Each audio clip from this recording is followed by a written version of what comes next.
भारत के सर्वोच्च संवैधानिक पद पर निर्वाचित करने के लिए मैं सभी सांसदों और सभी विधानसभा सदस्यों का हार्दिक आभार व्यक्त करती हूँ।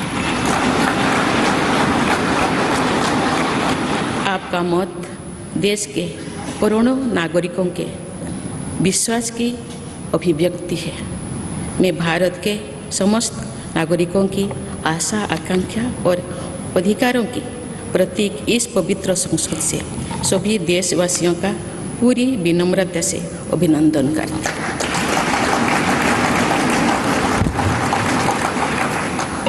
आपकी आत्मीयता, आपका विश्वास और आपका सहयोग मेरे लिए इस नए दायित्व का निभाने में मेरी बहुत बड़ी ताकत रहेगी। मुझे राष्ट्रपति के रूप में देश ने एक ऐसे महत्वपूर्ण कालखंड में चुना है जब हम अपनी आज़ादी का अमृत महोत्सव मना रहे हैं।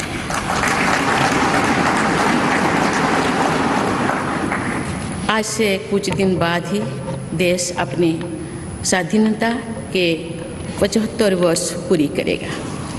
ये भी एक संयोग है कि जब देश अपनी आज़ादी के 50वें वर्ष का पर्व मना रहा था तभी मेरे राजनीतिक जीवन की शुरुआत हुई थी।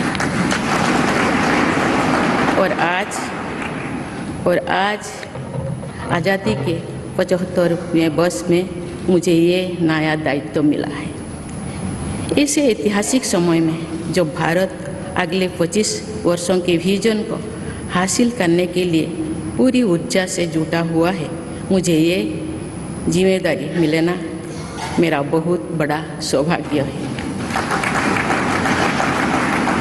मैं देश की ऐसी पहली राष्ट्रपति भी हूँ जिसका जन्म आज़ाद भारत में हुआ है।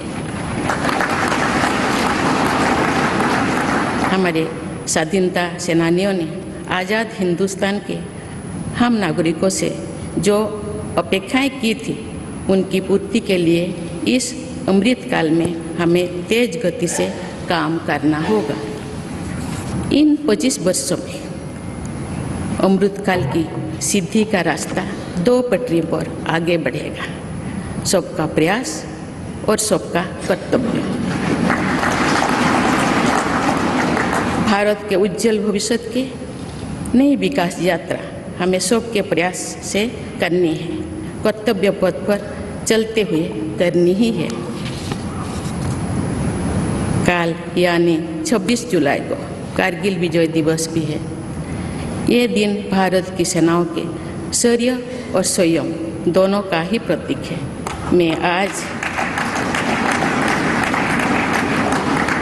मैं आज देश की सेनाओं को तथा देश के समस्त नागरिकों को कारगिल विजय दिवस की अग्रिम शुभकामनाएं देती हूँ।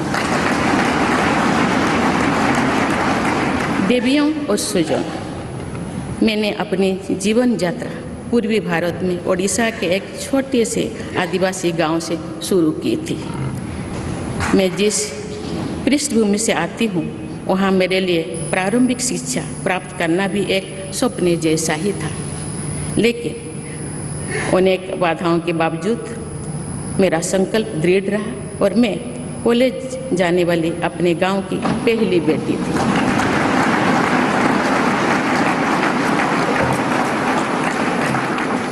मैं जनजातीय समाज से हूँ और वार्ड काउंसिलर से लेकर भारत की राष्ट्रपति बनने तक का अवसर मुझे मिला है।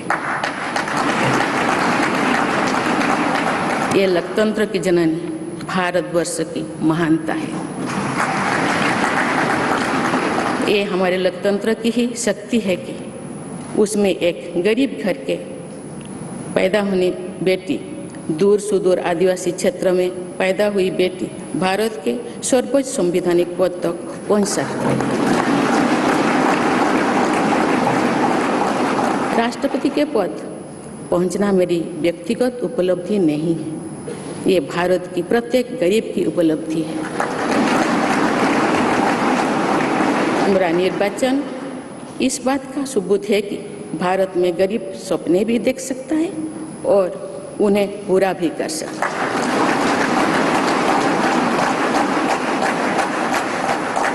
और ये मेरे लिए बहुत संतोष की बात है कि जो सदियों से वंचित रहे, जो जीवन विकास के लाभ से दूर रहे, वे गरीब, दलित, पिछड़े तथा आदिवासी मुझे ये अपना प्रतिबिंब देख सकते हैं।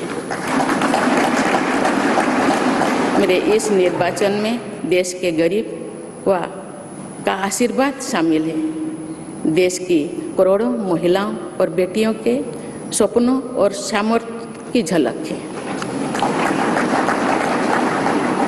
मेरे इस निर्वाचन में पुराने लीग से हटकर नए रास्ते पर चलने वाले भारत के आज के युवाओं का साहस भी शामिल है। ऐसे प्रगतिशील भारत का नेतृत्व करते हुए आज मैं खुद को गौरवान्वित महसूस कर रही हूँ।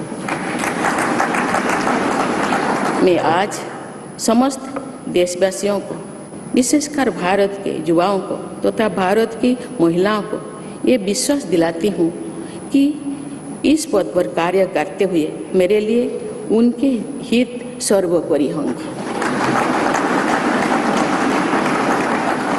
देवियों और स्वजनों, मेरे सामने भारत के राष्ट्रपति पद की ऐसी महान विरासत है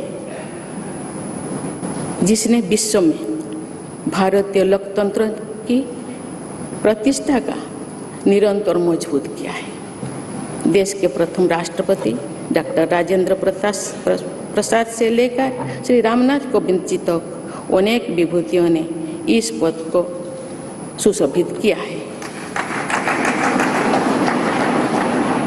इस पद के साथ साथ देश ने इस महान परंपरा के प्रतिनिधित्व का दायित्व भी मुझे सौंपा है। संविधान के आलोक में मैं पूरी निष्ठा से अपने कर्तव्यों का निर्वहन करूंगी।